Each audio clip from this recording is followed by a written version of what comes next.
And good morning. It's time now for our community profile program on WLON, WOHS, and WCSL. Milton Baker in the studio along with Sandy Alexander, the co-host and executive producer of this program. Good morning, Sandy. Good morning, Milton. And it's good to see you again. You too. Glad you're doing well. I am. And you've got us a special guest for today. Would you please introduce our guest? It would be my pleasure. Chief Jeff Cash is with us today. Tomorrow being September 11th each year, they have a ceremony to remember that day that none of us will ever forget. And I'm glad that this takes place every year. We never should be able to forget this. And thank you for coming, Jeff. Thank you. Thank you for the invitation. Yep, Jeff Cash from the Cherryville Fire Department. And Jeff, this ceremony, the city of Cherryville started this, as many towns and cities across the country did. You started the year after the on first anniversary of 9/11. So you've been doing this a number of years now. And tell us a little bit about the ceremony this year.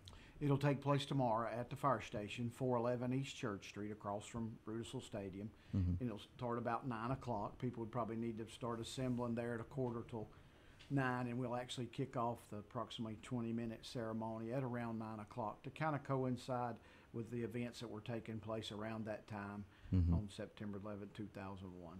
Yeah, I know the ceremony I attended once upon a time, and I apologize for not being able to go to more of them, but is there a video still shown with the ceremony? We recap it verbally. The video, just logistics didn't work with the video because of the sunlight and the time of day. So we've pushed the video aside and just try to verbally recap those events and summarize what took place in that time period. Yeah. So it's about a 20-minute ceremony. 22 minutes is about and how long it lasts. You will, of course, at each of the tragic moments when the first plane hit, second plane hits, etc., you'll map out those times as things go along. Kind of identify a timeline and do a summary of the events that morning. Yeah, Jeff. Since 9/11 occurred in 2001, the Cherryville Fire Department has undergone some big changes. Of course, you've moved to your new facility. How long have you been in the new house down there? About 5.5 years. We've already been in the facility. Don't seem like it, but in February we'll be there 6 years at the new location. Yeah. And of course, firemen everywhere are citizens are eternally grateful to firemen everywhere for the work they do. But especially on 9/11, those firefighters were the ones running to the disaster when it happened. So since then, a special feeling about firefighters, I shouldn't say firemen, but firefighters, a special feeling has been attached to those brave individuals ever since 9/11. Excuse me. It brought a lot of focus to the fire service from that tragic event. Well, Jeff is telling me he went to 9/11. He went to Ground Zero. And saw the devastation. And you were telling me you even had dinner with the former chief of fire. FDNY. Yeah, yes. in August before. Yeah, our national convention's always in August, and we were at a banquet, my wife and I, and the fire chief from FDNY, Pete Ganchie, and his wife were sitting at the same table that we are, and a month later he perishes at the 9/11 incident. Oh, man. Okay.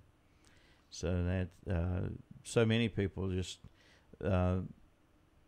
their coworker, their friend, who they stood beside, worked with every day, suddenly they were gone. Yes. How many, Jeff, firefighters and other rescue personnel were there? There were 343 firefighters who perished that day, and there's some question about a couple more that has perished since then, and that's debatable. And then approximately 50 FDNY police officers and Port Authority police officers, and those numbers are still debated a little bit today, but those are a round figure on the numbers. Yeah. Has firefighting become a career? Have some people chosen firefighting because of 9/11? Has that brought interest into getting into the profession? It did a lot when it first occurred, those first couple years, but we don't see as much as that piquing people's interest as it did in those first few years. And the Cherryville Fire Department, you have full-time employees and part-times, and is it volunteers? Yeah, or? we have 44 total folks, 8 career firefighters, and we have some part-time folks who fill in when the full-time employees are sick or on vacation, etc. And then the balance of that number is our fill-in and volunteer firefighters. Yeah. And so the folks out there who are coming to the ceremony tomorrow, is there seating? Is there a seating area, or should they be prepared to stand or bring something? Typically, people stand. We do have a few chairs for senior citizens or people that need to be seated. We have approximately 30 chairs, and folks are typically very gracious to let the senior adults or people who need to sit. But for the most part, there will be standing as well. Yeah, and this takes place at the fire station outdoors. Outdoors, unless we'd have inclement weather, it would be right out front of the front doors of the fire station at the flagpole, and people can park in the rear. And sometimes we open up the gates over at the high school with some of that parking at the football stadium if there's a need for excess parking. Okay, so typically speaking, about how many people usually? That first year we had over 100, but subsequent years it has dwindled some. Then at the 10th anniversary there was a good crowd, but usually they're anywhere from 30 to 40 folks. Okay, so Sandy asked you about Ground Zero, and you've been there. You had dinner with the fire chief, you said, before 9/11. Yes. But now have you been back since? Well, actually, North Carolina, I was president of the State Firefighters Association that year, representing the 52,000 firefighters in North Carolina. We got together to figure out what we could do for FDNY in New York City. And we communicated with the insurance commissioner, who was friends then with our insurance commissioner, who's since passed away, Commissioner Jim Long. And we found out they needed cash and they needed vans to transport the families to funerals of firefighters and other needs of vans. So for 2 weeks, firefighters stood on street corners across North Carolina from Murphy to Manteo with boots and fire helmets. And the great citizens of North Carolina, including the citizens here in Cherryville, reached into their pocketbooks and billfolds, and we was able to raise almost $500,000 and also purchase 5 vans that we took up to FDNY to present those to them. And it was March after the towers fell when we actually got to spend time with the FDNY and serve at Ground Zero.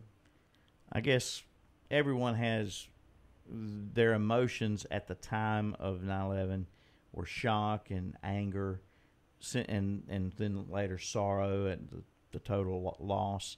But over the years, folks coming to the memorial, do they talk about it? Do they tell you how they feel still about that date? They do. The first thing people want to share is where they were and what they were doing. You know, similar to some other tragic events that occurred in our country's history.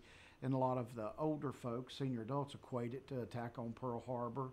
My parents equated it to the assassination of JFK, and as you mentioned, the death of Elvis Presley and Martin Luther King's assassination. So people first talk about where they were and what they were doing, then they talk about the feelings that day of anger and sorrow at the same time. Yeah. And, of course, since 9/11, security in this country, that has totally changed. How does the fire departments all across the country, how are they affected by the security measures or anything? But we else? begin to train more with terrorism and learn techniques dealing with terrorism, even though it's not likely to happen in Cherryville, you know, from an outside political force from across the ocean. But there's also domestic terrorism. So we've learned tactics and strategies to deal with that. And also the FBI and other intelligence gathering agencies at the national level has included us in on alerts and information and classified material that helps us be better prepared in the fire service as a whole. Yeah. Sandy, anything? Well, I was just reading over the agenda for tomorrow, and just reading it is a wonderful service. I mean, the rolling, the half staff of the flag, the Pledge of Allegiance.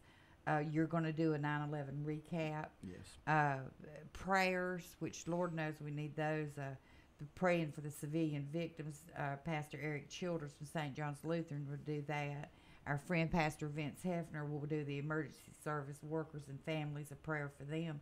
And Pastor Bill Lowe from First Presbyterian Church will pray for our leaders and elected officials, and prayer from our country from Pastor Tom Hardis from First Church of the Nazarene. tolling of the bell, wreath presentation. It's also it's just a beautiful ceremony. I mean, it's hard to put into words because we'll none ever forget what happened at 9/11, and we don't need to forget it. We should remember it in the people who lost their lives. Jeff, the service tomorrow and the services in the past, is there a point in that service where everybody or you, really feel the impact of what happened? It's all very emotional, but for me and most of the firefighters, it's the lowering of the flag, presentation of the wreath for those public safety service personnel who died that day, and then the tolling of the bell when we tap out in remembrance of those who gave their life for the ultimate sacrifice that day. Yeah. I imagine there's a few non-dry eyes. There's probably a lot of tears shed by some of the folks in attendance there. Very emotional time. Yeah. All right. So, reiterate the service begins at 9 a.m. 9 a.m. tomorrow. It's going to be about 20 minutes or so, you say? 22 and minutes. Everybody's invited. You have folks not only from Cherville, but maybe anybody else that would like to come. Everybody's welcome. Other services you know about in the general area, if somebody out there listening? There are others. Stanley does one, and I think it might have already been taking place this past Sunday evening. But many communities across the country are doing these various services, and some started over the weekend, and some will go a few days past 9/11. Yeah. So, with any tragedy, like you said, terrorism or any other natural disaster, the Cherville Fire Department, firefighters from all across the region, the country, they rush to help, and 9/11 was no different. And in a natural disaster, you would be there too. And the folks in the firefighting and emergency services jobs, they just don't know what it really means to the civilians out there who, as it's always said, as we're running away, they're running too. They're running to We the appreciate disaster. that, but the people in this business, fire, police, EMS, they do it not for the money, but they do it to serve fellow man, and it's a calling in most of their lives. It's not a job. They could probably make more money in private sector, but they do it because they're fellow man and they love serving their country. Fire, police, and EMS, it's a brotherhood of service is what it's about. There, don't look at themselves as heroes. They look at themselves as servants. Yeah, and I know, Jeff, we could talk a lot longer about the things that the Cherville Fire Department does all year round, but we'll touch on a couple that I have found to be a great service over the years, and that is for elderly out there. You have some services you do as far as smoke detectors and things like that. Yeah, for people that are senior adult age, if they have trouble replacing their smoke detectors or changing their batteries, all they got to do is call our office, and we'll make arrangements for some of the firefighters to come out, replace their smoke detector or change their batteries to make sure they got a good working smoke detector in the event of emergency. And you still will do blood pressure checks for blood folks? Pressure checks at the fire station, oxygen levels. All they got to do is stop in the station. You've got and you were here a few weeks ago and we talked about the new lighted sign out front. Folks, when you go by the Cherville Fire Department, it's, of course, if you don't know, if you're listening from Shelby or Lincoln and you don't know what we're talking about, it's right across the street from the football stadium in Cherville. The lighted sign has public service messages and other important message on there all the time. It was a grant we received from FEMA. The city had to pay approximately 5% of the cost, and that sign has made a great addition to our public education, public safety announcements for the fire station. Absolutely. Okay. Anything else you'd like to add about tomorrow? Just invite folks out for the ceremony, and just as I had the opportunity to be a part of Ground Zero, and the night I was actually there, they found bodies of firefighters, remains of firefighters. So I promised myself that I would never forget or never let my family forget, and as long as I had anything to do with it, never let my community forget. So I never want us to forget what happened that day, and I just invite people to come out and share in the memorial service tomorrow at 9 a.m. All right. All right, Thank Sandy. you, Jeff. We appreciate everything you do Thank you. what you stand for. Thank you. All right, that's our program for today, and we appreciate again Cherville Fire Chief Jeff Cash for coming down talking about the 9/11 memorial service tomorrow at the fire station. Again, it begins at 9 o'clock. Everyone's invited. And tomorrow on the program, at this time, we'll be talking with Ray Costner, who's a big organizer with the Christian Ministries of Lincoln County Golf Tournament. Yes. So Ray will be here tomorrow to be our guest on the program, and this program is heard Monday, Tuesday, and Wednesday, so we'll take Thursday and Friday off as usual. We'll be back next week with some more guests, one of which next week is Kevin Starr from the Cooperative Extension Office in Lincoln County, and we're working on getting others some more for up. Monday and Wednesday too. Yes, we will. I'm trying to make contact with folks all the time. And as always, if you have a suggestion of a topic or person of interest for the program, please let us know. We thank you for listening in today. Join us again tomorrow for the Community Profile right here on WOHS, WCSL, WLON, and KTCBroadcasting.com.